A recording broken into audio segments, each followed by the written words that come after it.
Assalamualaikum warahmatullahi wabarakatuh. Alhamdulillah, alhamdulillah hamdan katsiran tayyiban barakan fih kama yuhibbu rabbuna wa yardah. Wa asyhadu an la ilaha illallah wahdahu la syarikalah wa asyhadu anna Muhammadan abduhu wa rasuluh.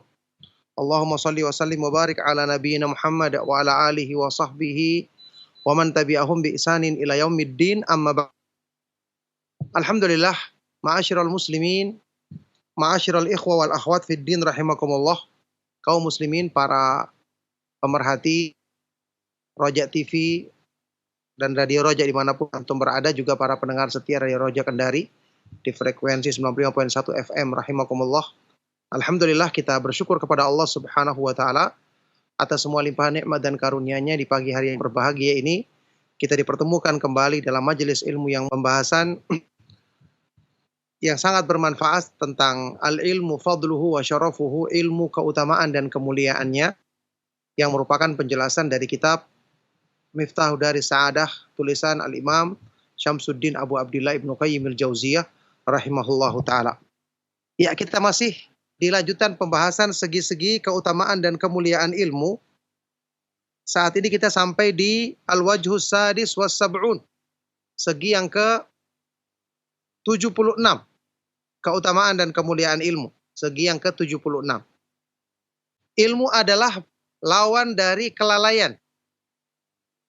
Ilmu adalah lawan dari kelalaian. Kelalaian ini merupakan sumber bencana yang menjadikan manusia jauh dari segala kebaikan dan mudah dimasuki tipu daya syaitan. Untuk menghilangkan kelalaian yang merupakan sumber bencana ini dengan taufik dari Allah Subhanahu wa taala melalui ilmu agama, ilmu yang bermanfaat.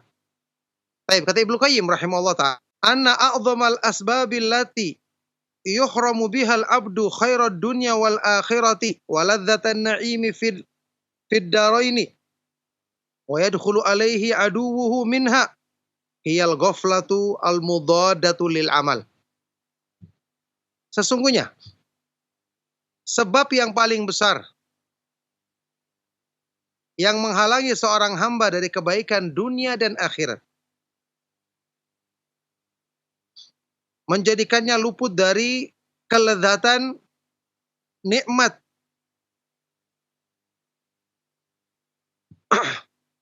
ya, nikmat di dunia akhirat, dunia dan akhirat, serta pintu utama yang merupakan tempat masuk musuhnya, yaitu iblis laknatullah alaih, tidak lain itu adalah al-ghaflah, kelalaian hati. Yang ini bertentangan dengan amal ibadah. Inilah kelalaian manusia yang menjadi sebab keburukan selalu menimpa dirinya. Wal kasalul mudhadatu lil iradati wal azimah, juga al-kasal, kemalasan yang bertentangan dengan keinginan dan tekad yang kuat.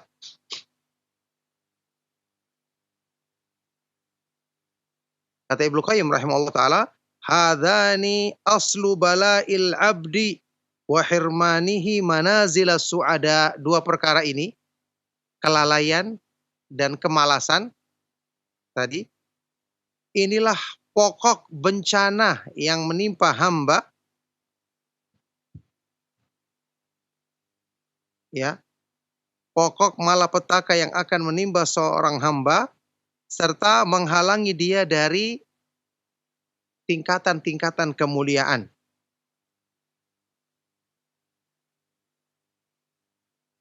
Wahuma min adamil ilmi, dan keduanya bersumber dari ketiadaan ilmu. Karena tidak punya ilmu. Ilmu agama. Jadi permasalahannya, tidak belajar ilmu agama akan ditimpa penyakit ini, penyakit terbesar yang menghalangi manusia dari semua kebaikan dunia dan akhirat. Jadi ini jelas menunjukkan keutamaan mempelajari ilmu agama. Kita lihat sekarang perinciannya, kata Ibnu Qayyim rahimahullah ta'ala. Ammal ghaflatu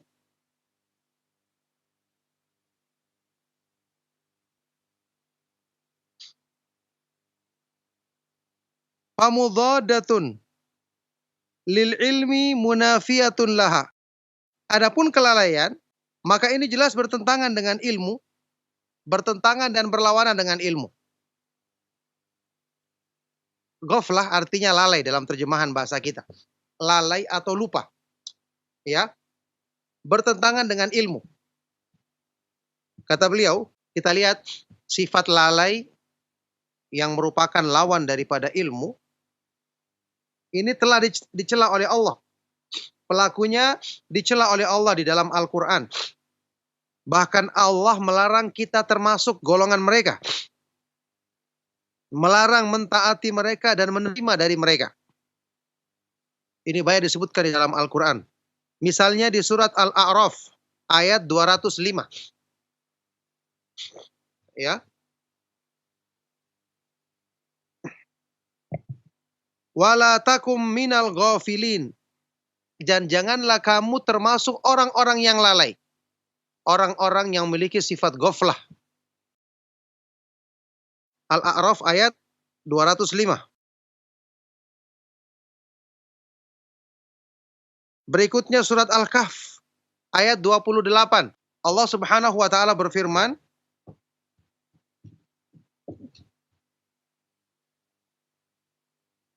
wala tuti' man aghfalna qalbahu an dzikrina wattaba'a hawahu wa kana amruhu furuta.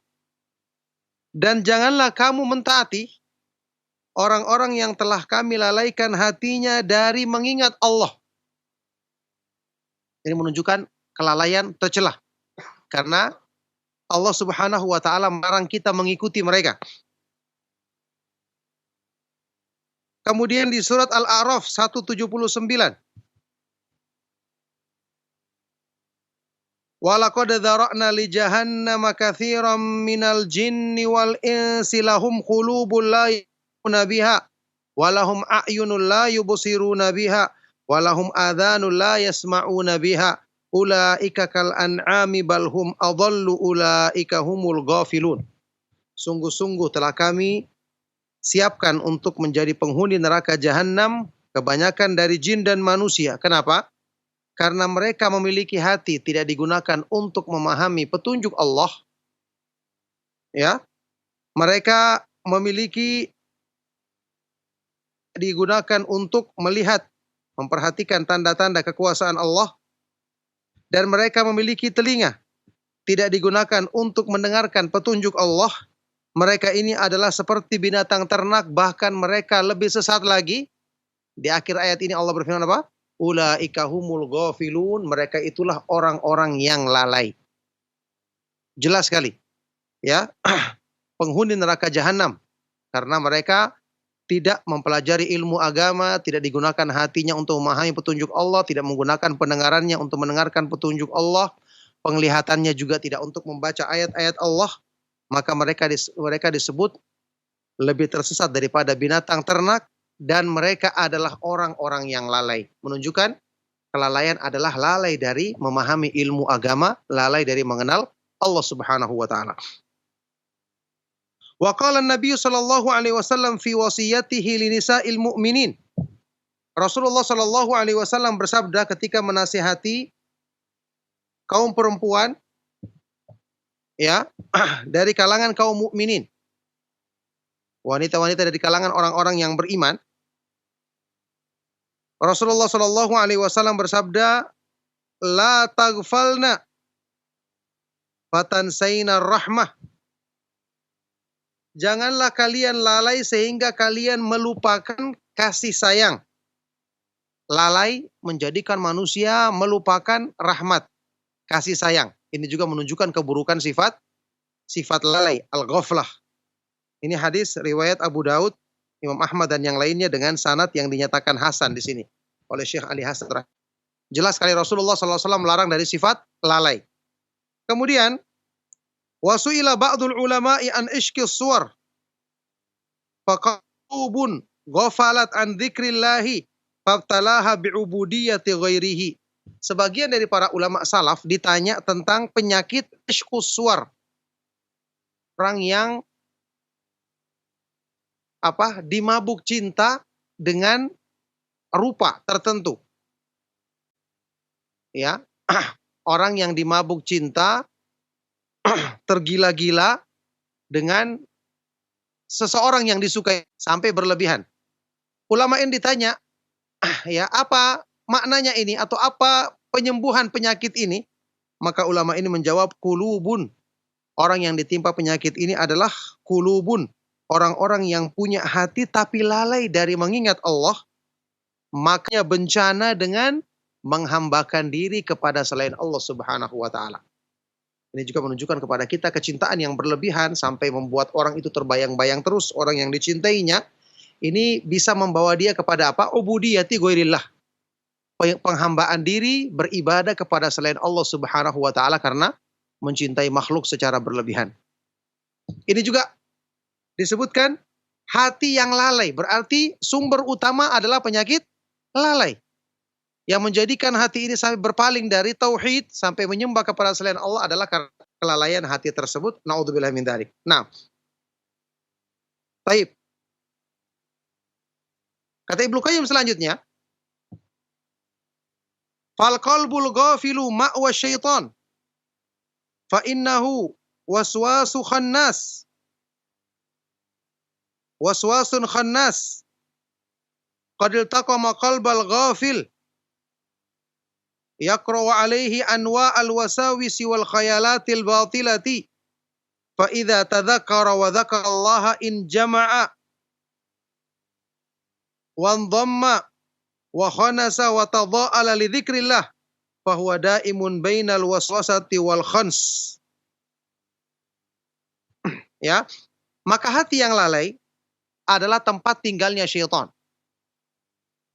Hati yang lalai tempat tinggalnya syaitan, sehingga wajar hati yang lalai tidak akan mungkin bisa menerima ilmu. Tidak akan bisa mengambil manfaat sampai pun dia membaca firman, maka tidak akan masuk kepadanya peringatan tersebut. Nah, kata beliau, hati yang lalai adalah ma'wa syaitan, tempat tinggal syaitan. Karena sesungguhnya kelalaian itu adalah waswas. Bisikan waswas dari syaitan yang selalu bersembunyi. Ya, yang ini telah iltaqoma, telah menelan hatinya orang yang lalai, sehingga dia membacakan kepadanya berbagai macam sikap waswas. Bisikan-bisikan buruk, sampai mengganggu ibadahnya, khayalan-khayalan yang batil, ya. Berbagai macam waswas dan khayalan-khayalan yang rusak. Ketika hamba ini segera ingat dan menyebut atau mengingat Allah Subhanahu wa taala, maka syaitan ini akan segera injama'a, mengecil, segera bersembunyi, segera menjadi kerdil karena mendengar zikrullah tadi. Karena hamba ini segera mengingat Allah Subhanahu wa taala. Maka fahuwa daimun bainal waswasati wal khans. Maka syaitan ini selalu, ya, antara dua hal, menyampaikan waswas dalam hati manusia, atau ketika hati ini ingat kepada Allah maka dia akan segera bersembunyi, segera mengecil dan bersembunyi. Subhanallah. Jadi benarlah Allah Subhanahu wa taala menjadikan penjagaan bagi hati manusia itu adalah dengan ilmu agama. Sudah pernah kita bahas sebagaimana Allah Subhanahu wa taala menjaga langit, ya, dari berita-berita yang ingin dicuri oleh para syaitan untuk disampaikan kepada para dukun dan tukang sihir. Yang itu kemudian Allah Subhanahu wa taala jadikan penjaga bagi langit berupa panah-panah api dari bintang-bintang meteor, ya. Setelah diutusnya Rasulullah sallallahu alaihi wasallam. Maka perumpamaan ini adalah persis seperti perumpamaan ilmu yang Allah jadikan penjagaan bagi hati manusia dari upaya syaitan. Melontarkan bisikan-bisikan atau khayalan-khayalan yang batil, melontarkan syubhat untuk merusak hati manusia. Maka bagaimana keadaannya hati yang tidak terjaga dengan ilmu? Maka akan mudah rusak. Dan ini yang akan selalu menjadikan hati lalai, yang dengan sebab ini syaitan akan bertahta atau bertempat di hati tersebut. Ya, karena hati yang lalai adalah ma'wa syaitan, tempat tinggalnya, tempat menetapnya syaitan. Nah, baik. Fasyaitanu daiman yataraqqabu ghaflatal abdi fayabdhuru fi qalbihi Badzal amani wasyahawati wal khayalatil batilah. Maka syaitan selalu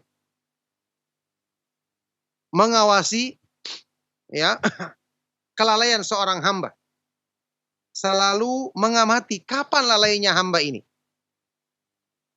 Yang kemudian dia akan menanamkan benih di hati itu dengan benih-benih khayalan-khayalan, syahwat, angan-angan, syahwat dan khayalan-khayalan yang rusak. Ya, ya'iduhum wa yumannihim wa ma ya'iduhumus syaitanu illa gurura. Syaitan selalu menjanjikan janji-janji palsu, bangkitkan angan-angan manusia padahal yang tidak lain yang dijanjikan itu kecuali tipu daya semata-mata. Inilah syaitan. Makanya manusia dengan ini semakin lalai. Apalagi dengan bisikan hawa nafsu yang menyukai hal-hal yang dikesankan ya indah tapi cepat dia dapatkan sehingga dia lalai dengan akhirat. Hal ini kelalaian hati dan hawa nafsu manusia ini adalah sumber malapetaka terbesar. Allah Subhanahu wa taala menyebutkannya di dalam ayat Al-Qur'an yang kita baca surat Al-Kahfi. Wala tuti' man aghfalna qalbahu an dzikrina wattaba'a hawahu wa kana amruhu furuta. Dan janganlah kamu ikuti orang-orang yang telah kami jadikan lalai hatinya dari mengingat Allah serta dia memperturutkan hawa nafsunya sehingga urusannya semua menjadi rusak. Nah, inilah yang diinginkan oleh syaitan, jalan yang ditempuhnya untuk merusak hati seorang hamba dengan membisikkan hal-hal yang menjadikan dia lalai dan kemudian membangkitkan hawa nafsunya untuk memperturutkan keinginannya yang buruk tersebut. Nah, baik.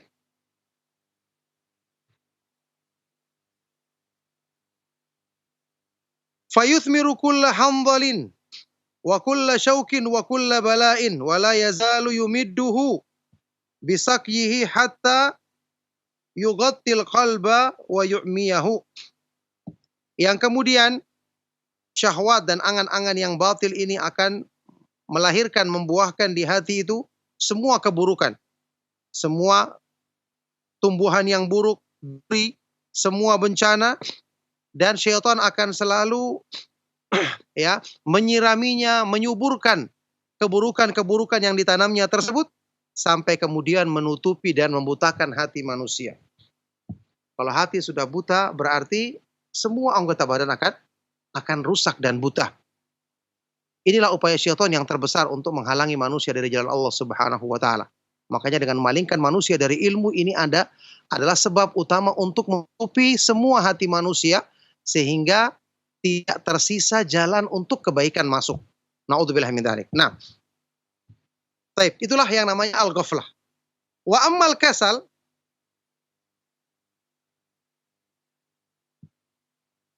ya. Adapun kemalasan.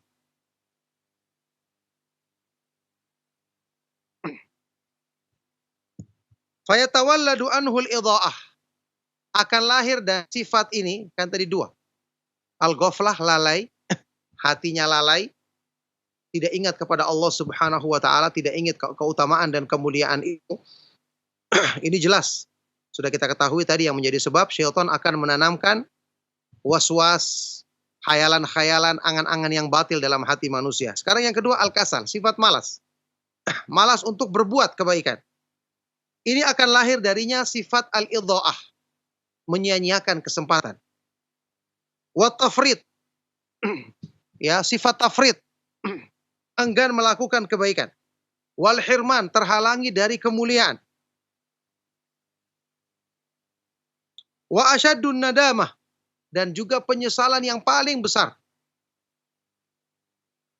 Wa huwa munafin lil iradati wal azimah allati hiya thamratul ilmi. Yang ini sifat buruk ini, sifat malas ini, wa huwa munafin, bertentangan dengan kehendak dan tekad yang kuat yang merupakan buah daripada ilmu. Kenapa orang malas? Kenapa orang menyia-nyiakan kebaikan? Karena dia tidak punya semangat dalam dirinya untuk mengejar keutamaan. Disebabkan apa? Dia kurang yakin dengan keutamaan yang sedang berusaha diraih oleh orang-orang yang mulia selain dirinya. Ya, dia tidak yakin karena mungkin dia malas belajar, ya.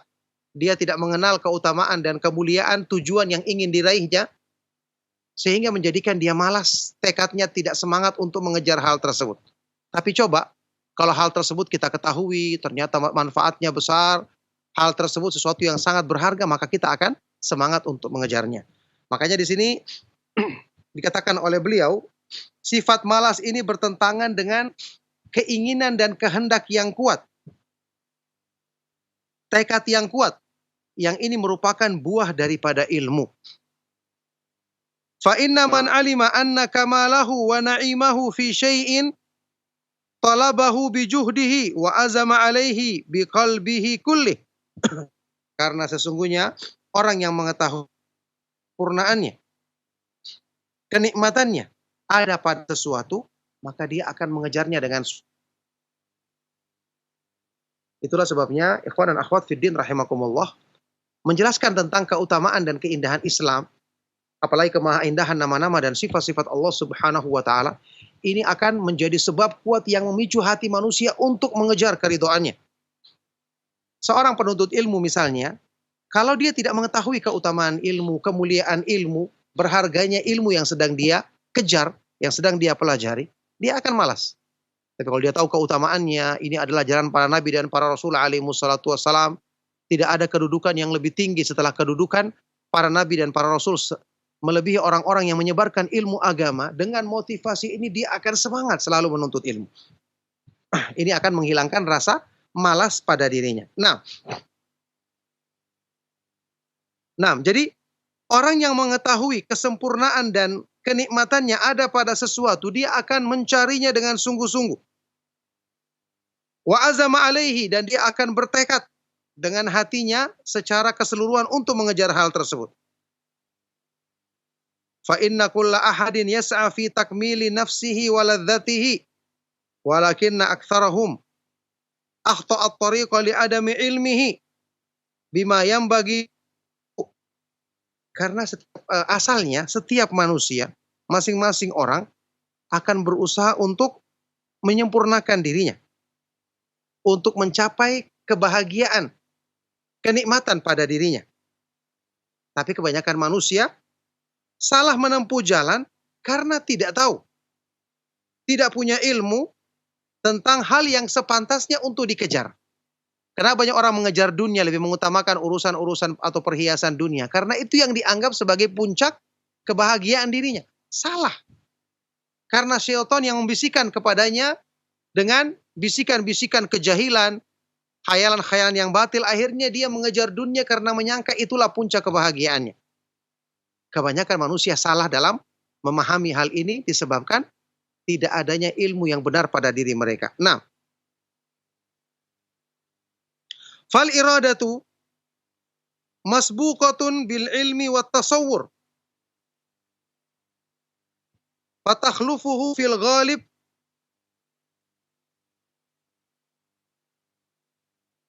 innama yakunu ya fatakhallufuhu fil ghalib innama yakunu fil ilmi wal iradah. Maka litakhallufil ilmi wal idrak. Maka al-iradah, kehendak di dalam hati manusia, kehendak untuk meraih sesuatu, itu didahului dengan ilmu dan tasawur. Ilmu dan penggambarannya tentang sesuatu. Jadi begini maksudnya, ya. Antum tidak akan menginginkan sesuatu kalau tidak mengenal kebaikan sesuatu itu. Kan sudah pernah kita terangkan berkali-kali. Kenapa? Cara dari produsen atau penjual supaya barangnya laku, apa yang dia lakukan? Dia bikin promosi besar-besaran. Karena dalam promosi dia akan jelaskan keutamaan ini. Dia mempengaruhi keinginan orang supaya tergerak mengejar hal tersebut. Makanya beliau didahului dengan ilmu dan pengetahuan tentang sesuatu. Jadi maksudnya di sini sekarang, kalau antum ingin gerahkan semangat di hati untuk mengejar sesuatu, coba kenali sesuatu itu. Kenali keutamaannya, lihat manfaatnya, dan lihat kebutuhan kita terhadapnya. Ini akan memotivasi diri kita untuk semangat mengejarnya. Nah, taib. Fatakhallufuhu fil ghalib kunu li takhallufil ilmi wal idrak. Fatakhallufuha, maka tertundanya atau lemahnya kehendak kita terhadap sesuatu itu umumnya disebabkan karena lemahnya ilmu dan pengetahuan kita tentang sesuatu itu. Jadi sekarang antum tahu kenapa ada orang malas menuntut ilmu? Malas berarti kehendaknya tidak tergerak untuk semangat mencari. Kenapa dia malas? Karena dia tidak tahu keutamaan ilmu. Karena dia tidak merenungkan bagaimana besarnya kebutuhan manusia terhadap ilmu agama. Kalau semakin dia kenal ini, maka dia akan semakin semangat dan berusaha keras untuk mengejarnya. Masya Allah, ini penjelasan penting sekali untuk membenarkan tekad kita, membenarkan semangat kita dalam mencari sesuatu. Wa illa fama'al ilmi at-tami bi anna sa'adatal abdi fi hadzal matlabi wa najatahu wa fawzahu kaifa yalhaquhu kasalun fin nuhudh ilaihi. Karena kalau dia punya ilmu yang sempurna bahwa kebahagiaan seorang hamba ada pada apa yang dituntutnya ini, keselamatan dan berkeuntungannya ada pada hal ini, maka bagaimana mungkin dia akan ditimpa rasa malas untuk mengejar hal tersebut.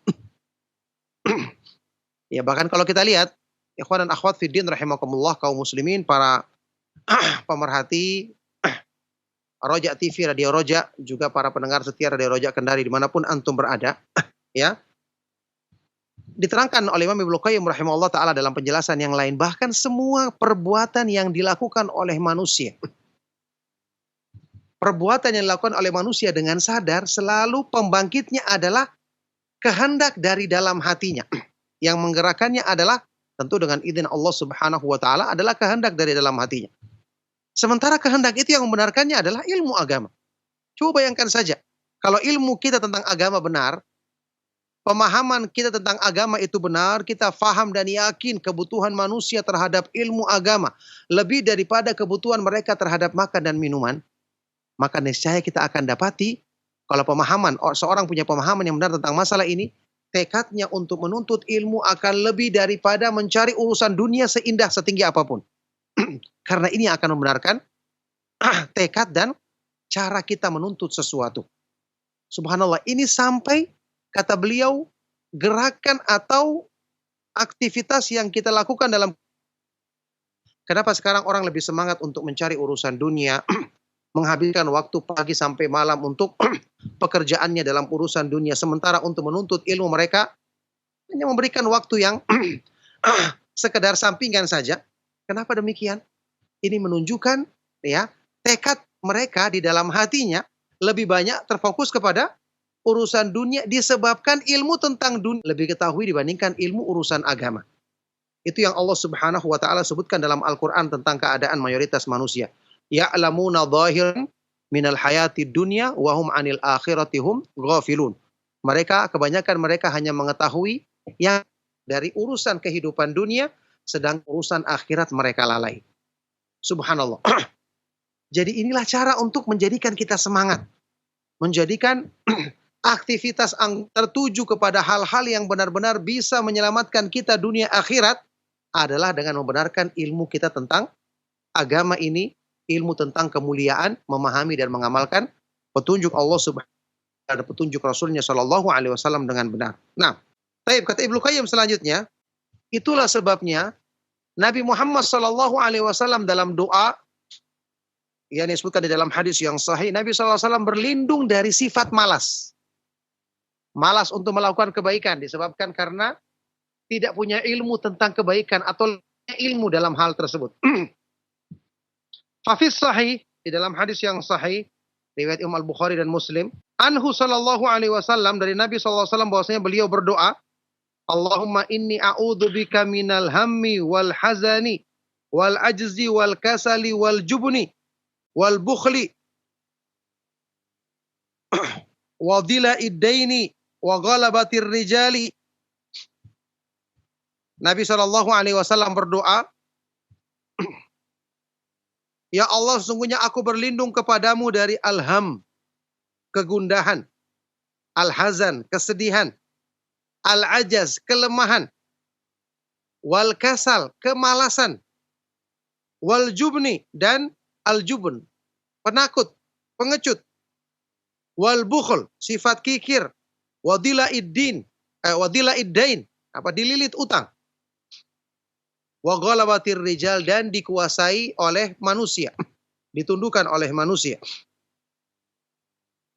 Ini 8 perkara. Rasulullah SAW berlindung dari 8 perkara ini. Kata Ibnu Qayyim rahimahullah ta'ala, beliau menjelaskan makna hadis ini. Fasta'adha min thamaniyati asya'a. Nabi SAW berlindung dari 8 perkara ini. Kullu syai'aini minha qarinan. Dua masing-masing dari 8 ini bergandengan erat. Disebutkan dua, keduanya bergandengan, dua yang berikutnya lagi bergandengan, dua yang berikutnya lagi bergandengan. Begitu.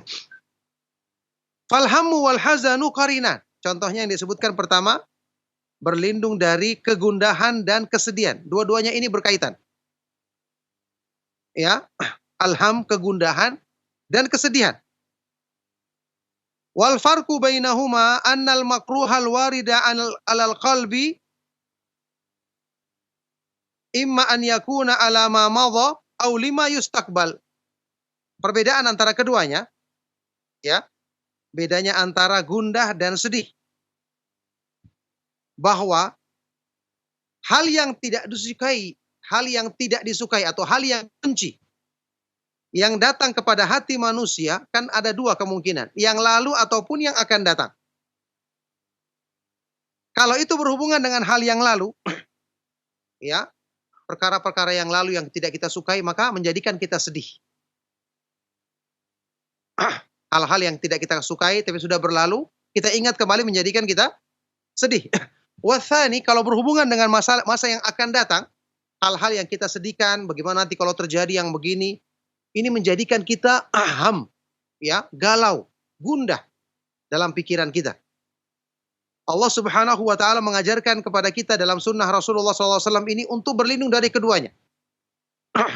Ya, hal-hal yang kita takutkan atau kita sedihkan dari hal-hal yang lalu, kita berlindung darinya. Kemudian yang akan datang, yang akan membuat kita gundah dan galau juga kita berlindung darinya. Karena kedua-duanya ini qarinan, berkaitan, bergandengan.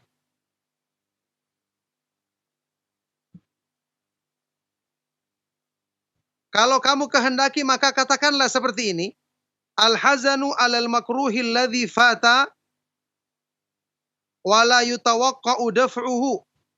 Wal hammu alal makruhil muntadharil ladzi yutawaqqa'u daf'uhu wa ta'ammuluhu.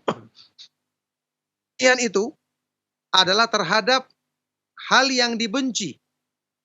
Perkara yang dibenci yang telah lalu, tapi la yutawaqqa, tidak bisa lagi, tidak memungkinkan lagi untuk ditolak. Namanya juga sudah lalu.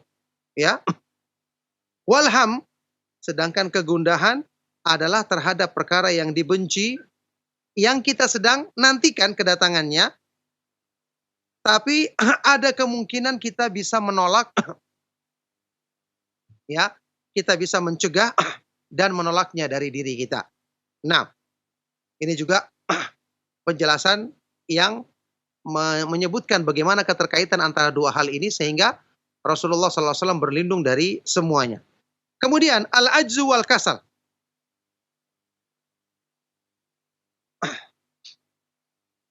Rasulullah SAW berlindung dari al-ajz wal kasal. Kata beliau, qarinani. Dua-duanya ini berkaitan, bergandengan.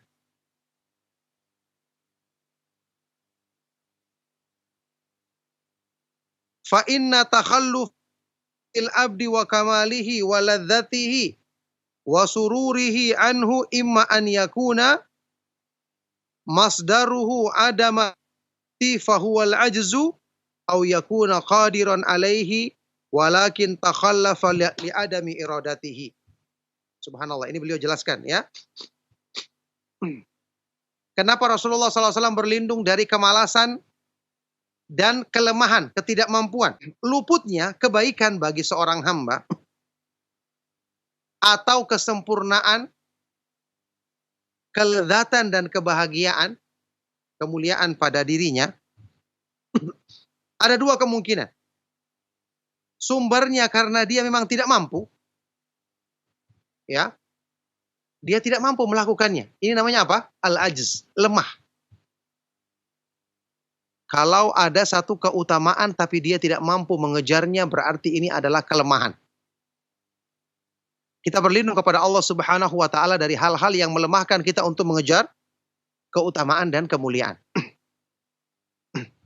Ada yang kedua, au yakuna qadiran, dia mampu sebenarnya. Ini yang lebih parah ini. Dia mampu akan tetapi keutamaan dan kemuliaan itu luput darinya. Kenapa? Karena semangatnya untuk mengejar yang lemah. Dia punya kemampuan tapi kurang kuat tekadnya, iradahnya, keinginannya. Li'adamil iradatihi, karena tidak ada keinginan mengejarnya. Ini namanya al-kasal, malas. Ya. Jadi kalau orang tidak mampu sama sekali, bukan malas namanya. Kita katakan dia lemah. Tapi orang mampu tapi tidak mau. Ini namanya malas. Rasulullah SAW berlindung dari keduanya. Wasahibahu yulamu alaihi ma la yulamu alal ajz. Orang yang malas dicela dengan celaan yang tidak ditujukan kepada orang yang lemah. Orang yang lemah kan wajar, ya kan? Karena dia tidak punya kemampuan. Tapi ini orangnya mampu, tapi tidak mau. Ini namanya kemalasan yang keburukannya lebih parah daripada kelemahan tadi. Oleh karena itu, ma'asyiral ikhwal akhwat fiddin rahimakumullah. Kita renungkan setelah kita kenal ilmu agama. Yang harusnya kita banyak membaca Al-Quran, merenungkan isinya, banyak mengisi waktu kita dengan ibadah-ibadah yang bermanfaat. Karena kita telah faham keutamaannya dan kemuliaannya di sisi Allah Subhanahu wa taala. Dan kita faham itulah sifat orang-orang yang terdahulu sebelum kita, sehingga mereka pantas disebut sebagai ahlus sunnah yang sesungguhnya, salafi yang hakiki. Maka tidak pantas lagi ada orang yang membandingkan dirinya saat ini dengan orang awam. Orang awam saja malas-malasan. Nah, mereka memang tidak tahu sama sekali. Ya, mereka bisa dikatakan sebagai orang yang lemah dalam segi ilmunya. Adapun antum sudah punya pemahaman agama. Ya, sudah bisa mengarahkan diri kita untuk mengejar keutamaan tersebut. Maka sangat-sangat rugi dan lebih tercela kalau ilmu ini tidak kita manfaatkan untuk meraih kedudukan yang mulia di sisi Allah Subhanahu wa taala setelah kita mendapatkan taufik dan karunia Allah Subhanahu wa taala untuk bisa dengan benar. Nah, kata beliau selanjutnya, wa qad yakunul ajzu thamratal kasali fayulamu alaihi aidan. Dan terkadang al-ajaz, kelemahan itu adalah buah dari kemalasan itu sendiri. Karena dia malas, akhirnya dia tidak mau kelemahan, tidak pernah melatih dirinya, akhirnya terhalangi dari kebaikan tersebut, akhirnya tidak mampu dia mengerjakannya, maka dengan sebab ini juga dia dicela. Fakathiran ma yaksulul mar'u anisyai'il ladzi huwa qadirun alaih wa tad'ufu anhu iradatuhu fayufdhi bihi ilal ajzi anhu. Dan kebanyakan seseorang itu mengerjakan sesuatu yang asalnya dia mampu. Maka lama-kelamaan menjadikan lemah keinginannya, setelah itu membawa dia terhadap lemah, akhirnya dia lemah dan tidak mampu untuk mengerjakan hal tersebut lagi. Jadi ini tercela karena ketidakmampuannya timbul dari kemalasan yang merupakan asalnya dia mampu untuk melakukan hal tersebut tapi karena kemalasan sehingga dia akannya. Naudzubillah min dzalik. Wa hadza huwal ajzul ladzi yalumullahu alaihi. Inilah kelemahan yang dicela Allah Subhanahu wa taala. Wa illa fal ajzul ladzi lam yukhlaq lahu qudratun ala daf'ihi wa la yadkhulu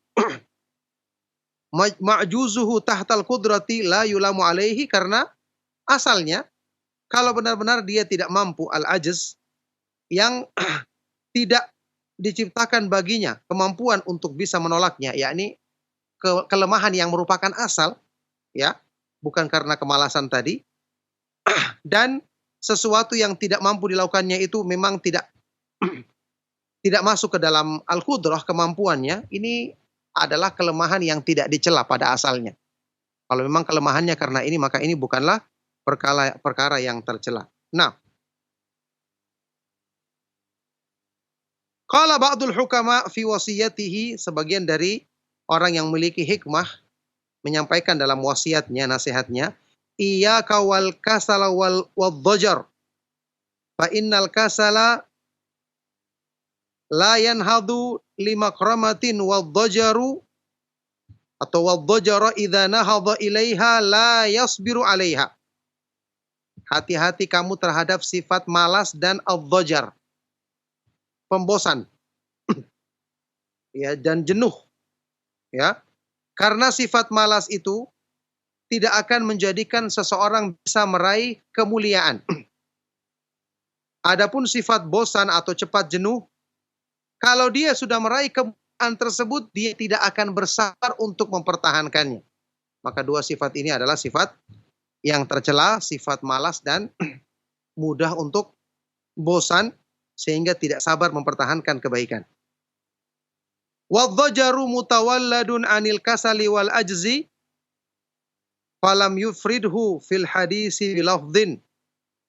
Adhajar, sifat bosan ini atau cepat jenuh ini dilahirkan, ya lahirnya dari al-kasal, sifat malas, dan al-ajaz, kelemahan tadi, sehingga tidak disebutkan tersendiri oleh Rasulullah SAW dalam hadis tadi. Tapi ini adalah penjelasan yang berhubungan dengan masalah ilmu.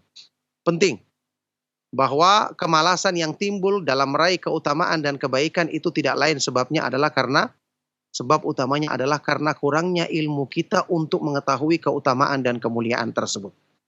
Tapi insyaallah, ma'asyiral ikhwa wal akhwat fid din rahimakumullah, kaum muslimin, para pemerhati Roja TV, Radio Roja, juga para pendengar setia Roja Kendari rahimakumullah. Insyaallah cukup sampai di sini apa yang saya sampaikan di kesempatan kali ini. Kita akan teruskan kembali ya di pertemuan berikutnya, karena penjelasan yang berhubungan dengan makna hadis ini masih panjang, akan secara rinci oleh Imam Ibnu Qayyim rahimahullahu taala. Yang jelas tadi sudah sampai kepada pembahasan tentang sifat malas yang timbulnya akibat dari kelemahan tekad di dalam diri kita, lemahnya kemauan dalam diri kita untuk meraih sesuatu yang merupakan kemuliaan disebabkan karena kurangnya ilmu agama, yang ini menunjukkan keutamaan dan kemuliaan mempelajari ilmu agama, ilmu yang bermanfaat yang diturunkan dari sisi Allah Subhanahu wa taala kepada Rasulnya sallallahu alaihi wasallam. Insyaallah mudah-mudahan kita akan teruskan di pertemuan yang berikutnya. Sallallahu wasallam mubarak ala nabiyina Muhammad wa ala alihi wa sahbihi ajma'in. Walhamdulillahi rabbil alamin. Nah Ustaz, jazakallah khairan Ustaz, barakallahu fiqh atas materi yang telah disampaikan Ustaz di kesempatan pagi hari ini. Dan untuk selanjutnya ikhwatal Islam azan ya Allah wa iyyakum, kami buka sesi interaktif soal jawab bagi Anda yang bertanya secara langsung. Kita angkat pertanyaan yang pertama melalui telepon. Silakan.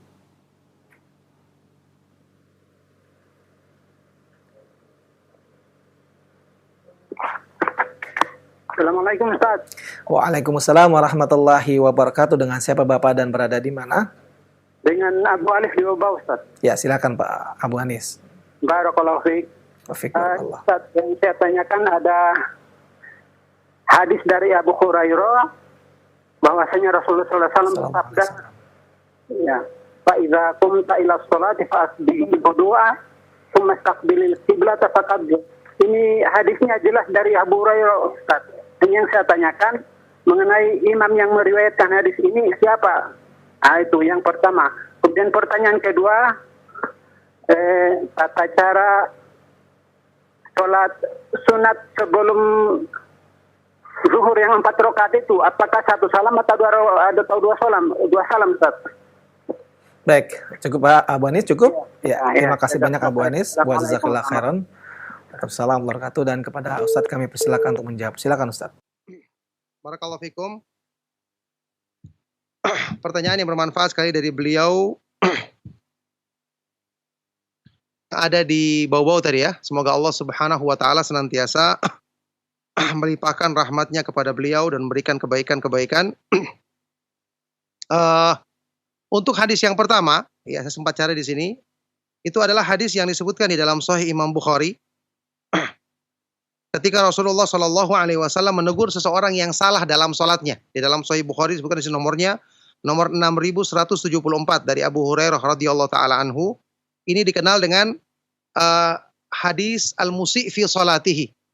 Hadisnya orang yang berbuat salah dalam sholatnya yang kemudian diajarkan oleh Rasulullah Shallallahu Alaihi Wasallam. Seperti yang disebutkan tadi, di antaranya lafadznya itu adalah hadis dalam Sahih Imam Al-Bukhari, juga ada dalam Sahih Muslim. Taib. Itu yang pertama. Yang kedua, salat qobliyah atau salat 4 rakaat, berapa kali salam? Ya. Bisa kita lakukan misalnya sebelum duhur. Ya, karena yang muakkad atau salat sunnah kuatkan sebelum duhur itu boleh dilakukan. Yang terbaik adalah 2 rakaat, 2 rakaat, 2 rakaat salam, 2 rakaat salam. Boleh juga 4 rakaat langsung dengan sekali salam. Dengan sekali salam, pas rakaat kedua, ketiga langsung berdiri lagi. Kemudian terakhir baru salam.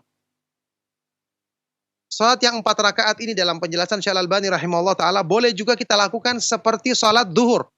Ada tahiyat awalnya, kemudian berdiri lagi, salam terakhir. Sama seperti salat duhur. Itu boleh. Dengan cara itu kita lakukan. Jadi 3 caranya. Bisa 2 rakaat, salam 2 rakaat. Ini tercapai ya 4 rakaat, dan ini yang paling utama.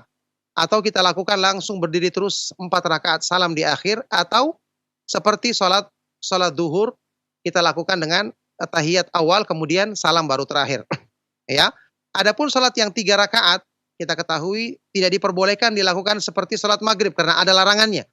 Beda kalau yang 4 rakaat tidak ada larangan, maka diperbolehkan dilakukan seperti salat duhur. Jadi kalau salat yang 3 rakaat langsung 3 rakaat, misalnya salat witir bisa 2 rakaat dulu, kemudian 1 rakaat baru, bisa juga langsung 3 rakaat, terakhir baru mengucapkan salam. Tidak diperbolehkan kalau 3 rakaat dilakukan seperti salat maghrib. Nah, barakallahu fikum. Nah, Ustaz, wafik barakallahu Ustaz, jazakallah khairan atas jawabannya Ustaz yang telah diberikan. Untuk pertanyaan berikutnya melalui pesan singkat, Ustaz, bagaimanakah adab atau etika seseorang ketika sedang berkomunikasi melalui HP? Apakah ketika ditanyakan, mohon maaf kami ulang kembali Ustaz, bagaimanakah adabnya seseorang dalam komunikasi menggunakan handphone Ustaz? Apakah memang harus menggunakan salam di awal, dan apakah memang tidak perlu Ustaz mengucapkan salam ketika menghubungi seorang yang kita kenal ataupun lainnya Ustaz? Silakan Ustaz. Barakallahu fikum. Ketika kita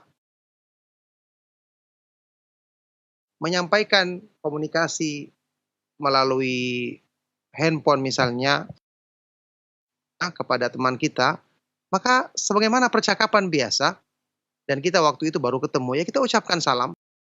Kita ucapkan salam. Rasulullah Shallallahu Alaihi Wasallam kita ketahui juga mengucapkan salam ketika menyampaikan surat. Ya, maka kita ucapkan salam, dan alhamdulillah saat ini misalnya seperti dengan WhatsApp misalnya, sudah kita bisa gunakan salam yang langsung kita kirimkan dengan mudah. Sambil juga kita ucapkan salam tersebut pada diri kita, ya, kita ucapkan salam tersebut pada diri kita. Nah, itu termasuk hal yang kita lakukan dan itu lebih baik daripada tidak sama sekali. Ya, kita ucapkan salam di awalnya, kemudian sampaikan, apalagi ini juga sesuatu yang dimudahkan saat ini, maka kebaikan-kebaikan yang dianjurkan di dalam Islam, kalau memang kita bisa lakukan dan mudah bagi kita, maka mengapa kita meninggalkannya? Nah, barakallahu fikum, saya cukupkan. Sallallahu wasallam wa baraka ala nabiyyina Muhammad wa ala alihi wa sahbihi wa man tabi'ahum bi ihsan. Alhamdulillahi rabbil alamin. Subhanakallahumma bihamdika asyhadu an la ilaha illa anta astaghfiruka wa atubu ilaik. Wassalamualaikum warahmatullahi wabarakatuh.